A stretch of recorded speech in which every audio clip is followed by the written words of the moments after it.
Hi, we're Quentin Curious Volumes. My name is James.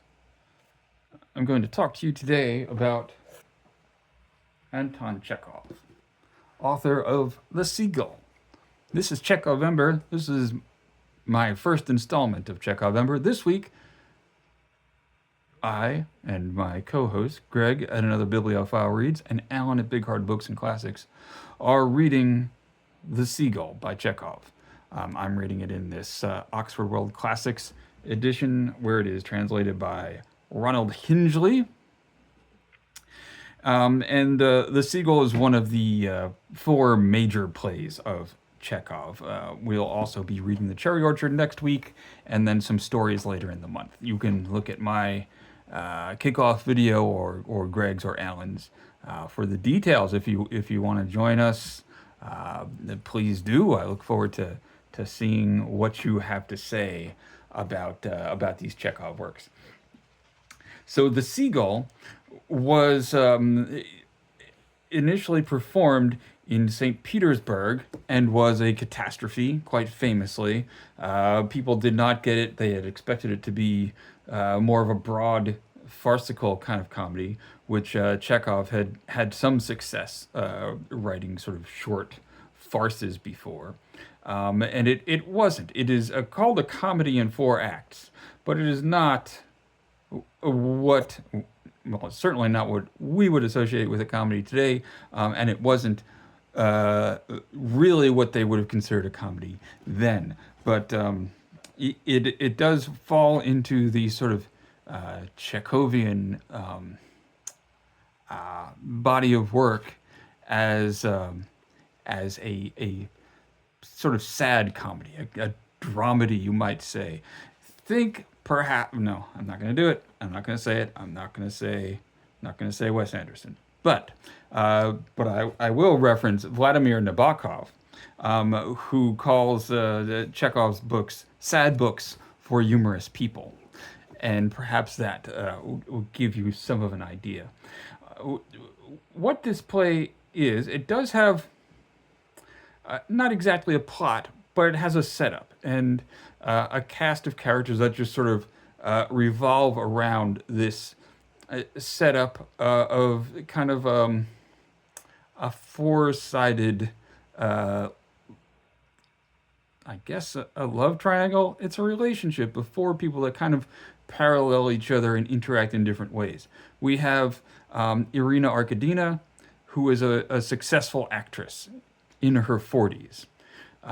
We have her son, Konstantin Treplev, who is, I think he's 25 when it starts.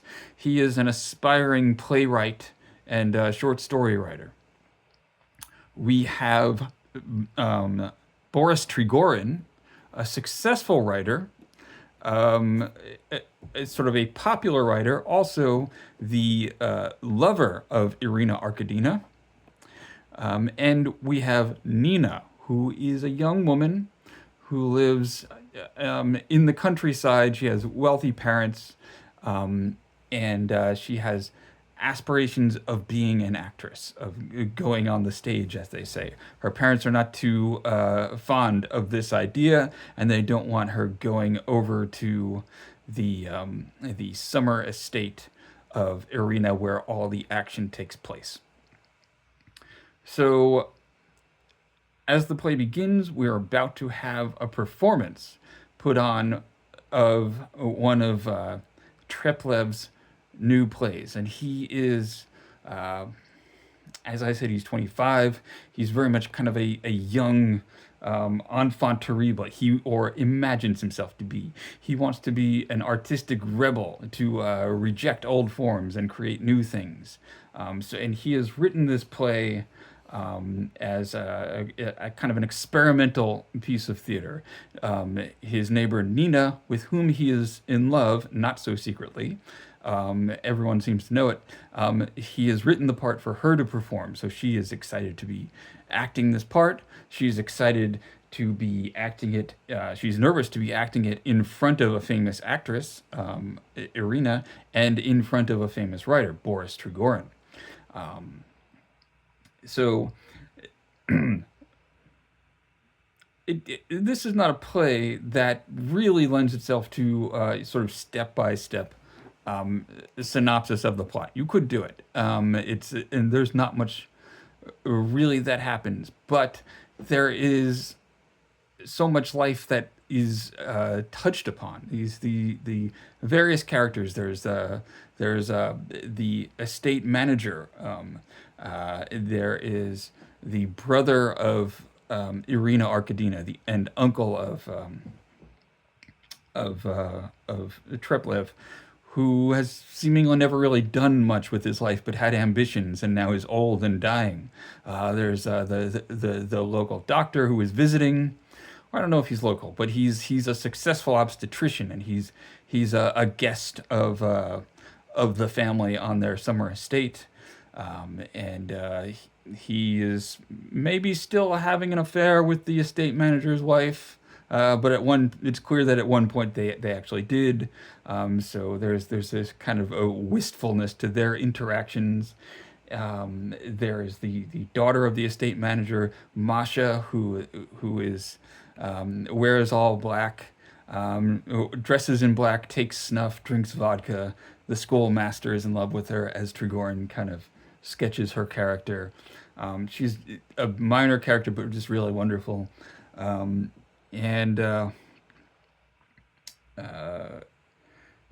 so these, I guess, those are sort of the most of the cast.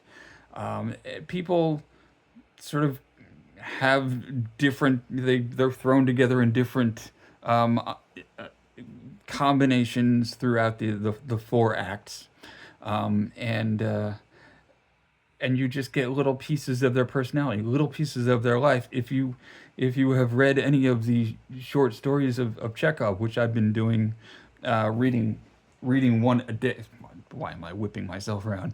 I've been reading one a day since the start of the month. And they're just little sort of vignettes that open a window up on a person, and then close it. These are like 4, 5, 6 page stories, and you're introduced to someone. Maybe they'll have a conversation. Maybe they'll take a little trip or have an interaction.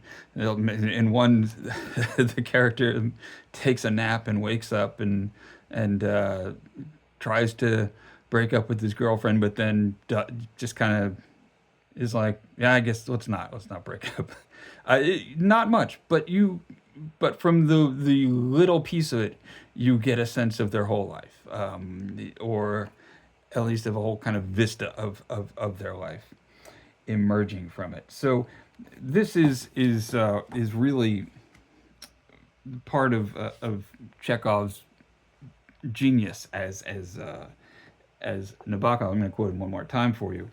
He says, the perfectly natural swing in the play, the association of odd little details, which at the same time are perfectly true to life. This is where Chekhov's genius is disclosed. And there he's talking about Masha's opening conversation with the schoolmaster, where she says, he asks her why she's wearing black. She says, I'm in mourning for my life. I'm unhappy. And the schoolmaster says, well, why are you unhappy? You have a well-to-do father. I have hardly any money, and I have to take care of all these people. And they have this little conversation, and Chekhov uses it as exposition to tell us that Treplev is in love with Nina, and they're going to put on this play, so we get that taken care of. And then they encounter Treplev and Soren, his uncle, and it kind of gets handed off to those two. In the course of this, also, Soren tells Masha to impart a message to her father, and she says, "Tell him yourself," and they disappear. So then the action, such as it is, moves on to Treplev and Soren, and they talk about. There's a little more exposition where you learn about Irina Arkadina, how she is kind of resents having a son who is obviously 25, which leads people will know that she is obviously not 32 if she has a 25-year-old son, and that he's also jealous of Trigorin, who is, I guess, you know, there's kind of a Hamlet situation where he resents the man who is his mother's lover, but also Trigorin is a successful writer and also a conventional writer. So this young upstart writer is resentful of that. But the I'm not going to just relay the plot of this play, but it's just so many great little moments like that. These vignettes, people interacting with each other, and what happens. It unfolds over the course of 2 years, and the ending scene you will never forget the last act if you read this, if you see it performed. I have watched two adaptations of it. One is the 2018 film version starring Saoirse Ronan and Annette Bening, and is that her last name? Saoirse Ronan? Yes, and it's fantastic. I especially like Elizabeth Moss's version of Masha. And then there's a version from the 70s, which is free on YouTube, that has Frank Langella as a young man, and Blythe Danner, also great. I was less fond of the 80s version, which is called the Sea Space Gull. Seagull in two words. It's the same, but I was less fond of that adaptation. The acting, I thought it wasn't really working for me as well. But anyway, have you read The Seagull? Do you like it? Do you have a favorite adaptation of it? Are you going to follow along in Chekhovember with us? I'm having a great time reading these stories, and next week we're going to talk about The Cherry Orchard, which was his last play. It was one that was written after, the disaster of the Seagull. The Seagull was later performed and was successful and sort of relaunched his playwriting career. So the Cherry Orchard is a work of someone who was a successful and recognized playwright. So there you go. That's what I have to say. It's election day in America. Probably no one's going to watch this video because they'll have other things on their mind. But if you do watch this video, maybe it's sometime down the road. I will say thank you for watching. Have a good day.